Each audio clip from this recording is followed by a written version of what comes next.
Lalu Guru Gu di sini sengaja mengusir Luping dan Sutang dari akademi. Ia melakukan itu supaya Luping bisa selamat.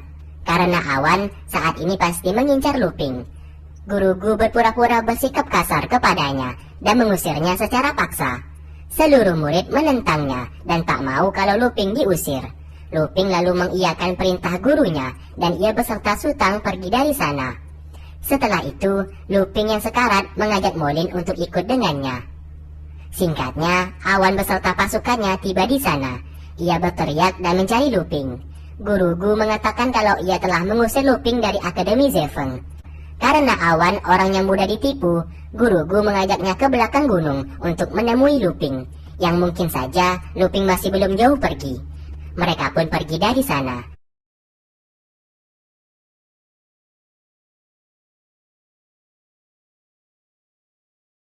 Di saat itu, Tianqi dan pengikutnya mencoba menyerang Akademi Zefeng.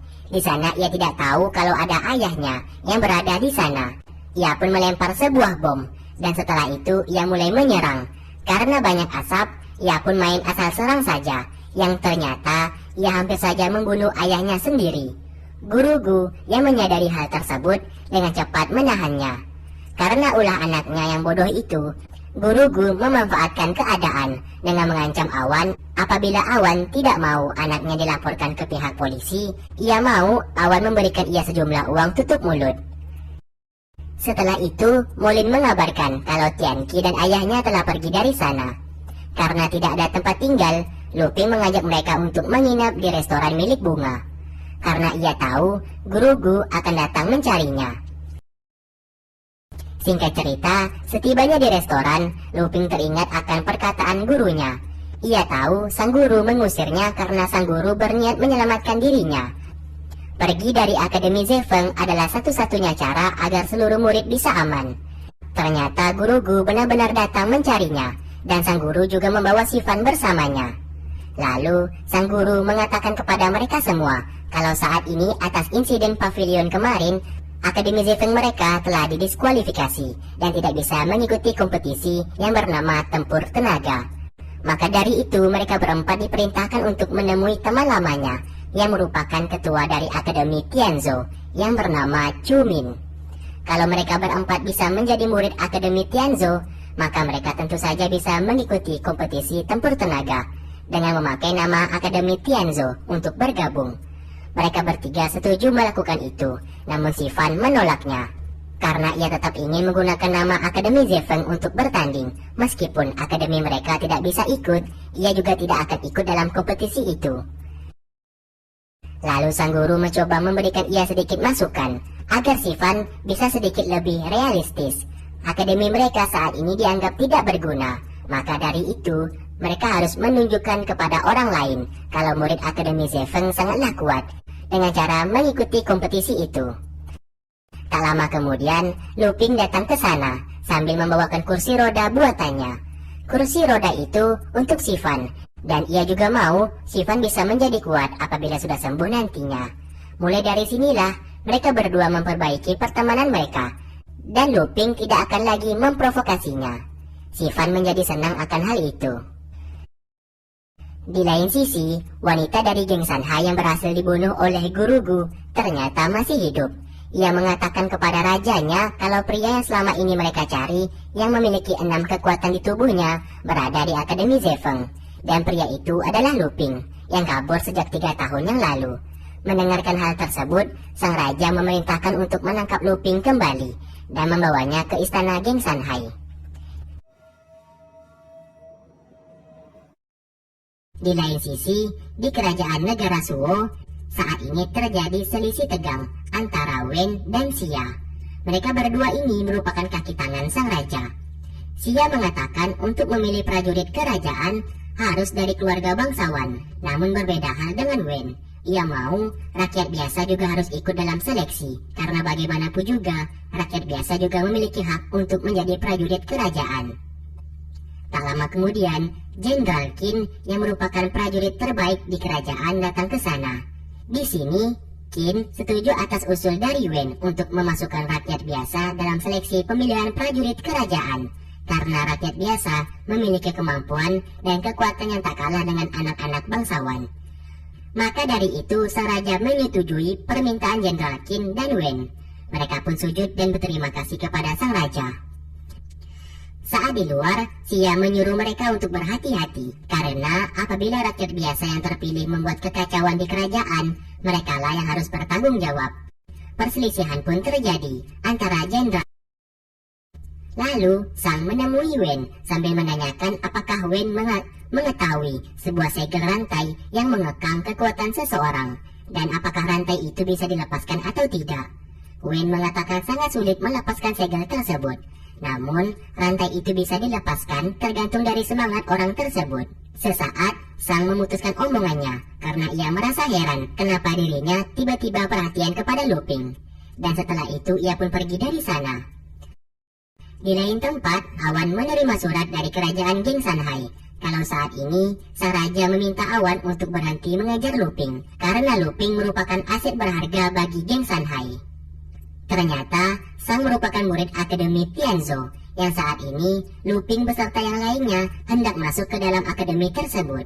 Akademi Tianzhou merupakan akademi yang sangat elit, bahkan para siswa yang boleh masuk hanyalah anak-anak bangsawan, dan Sang tidak menyukai peraturan tersebut. Terlihat seorang pria yang merupakan pemimpin Akademi Tianzhou yang bernama Ting mengajak Sang untuk bergabung bersama mereka untuk mengikuti kompetisi. Namun Sang menolaknya mentah-mentah karena ia tak sudi berdekatan dengan orang sombong yang hanya memilih teman dari orang kaya saja.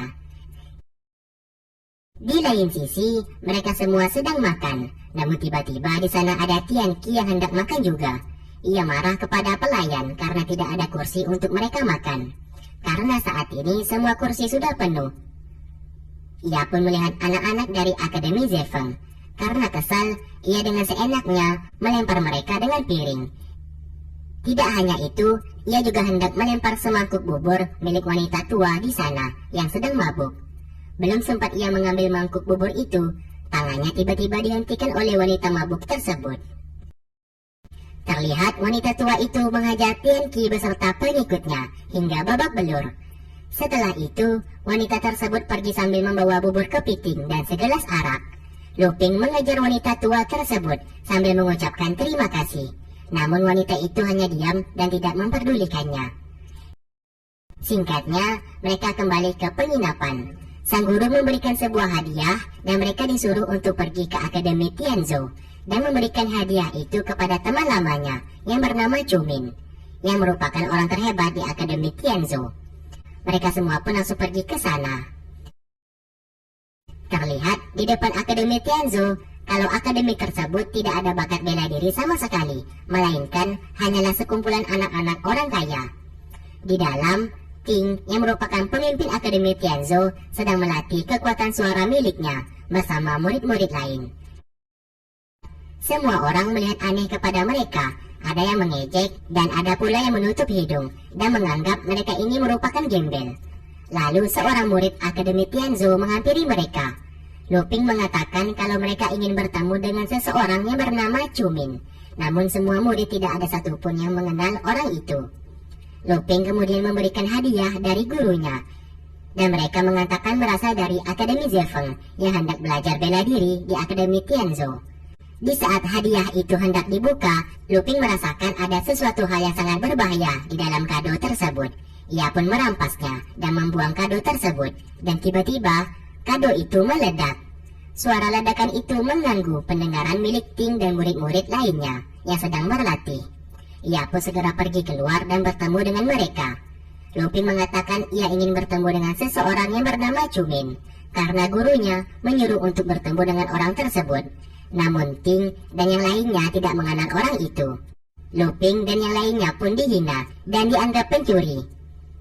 Lalu, Molin mengambil rencana milik Sang sambil menunjukkan kepada murid Akademi Tianzhou kalau mereka merupakan keluarga dari Sang.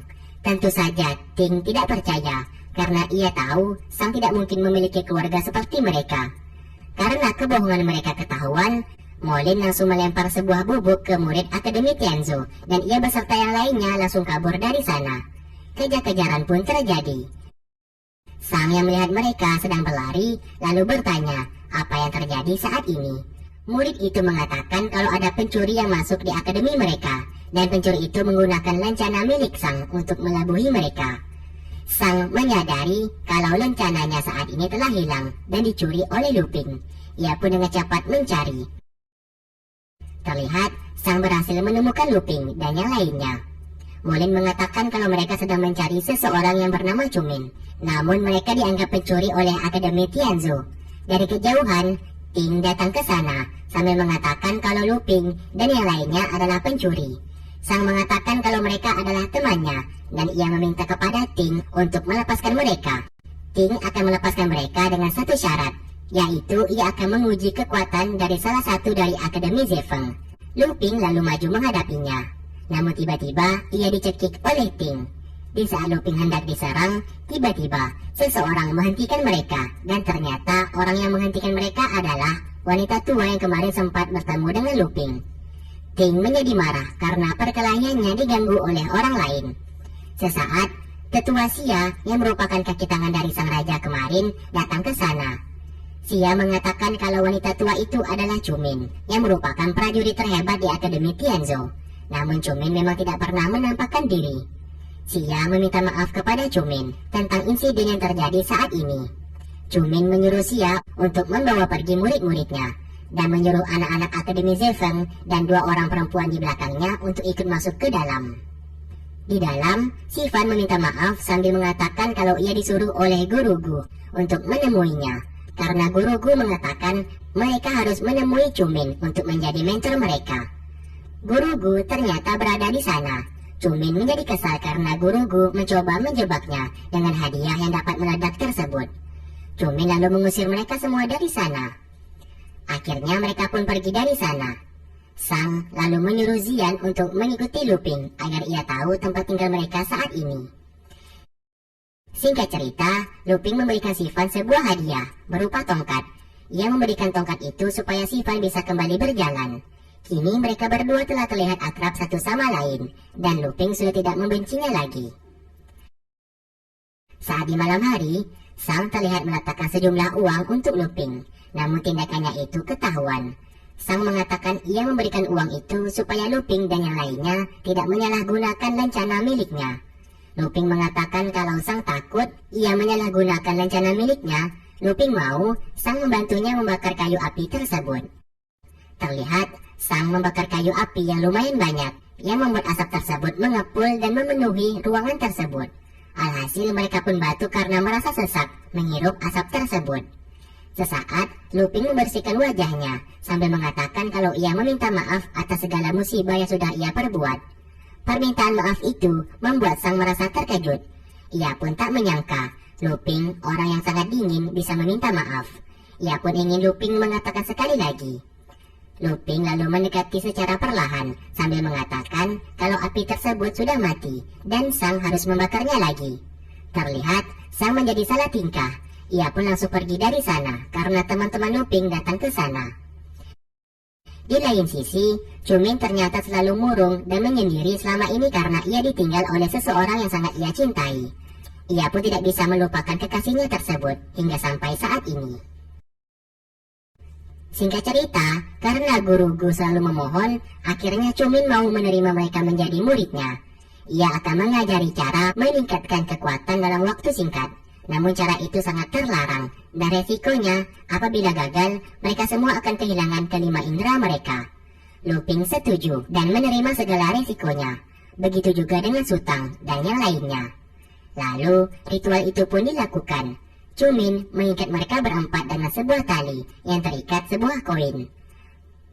Aura kekuatan mereka sesaat mulai keluar, dan tiba-tiba buku gulungan di sana bergerak dan melayang mengitari mereka.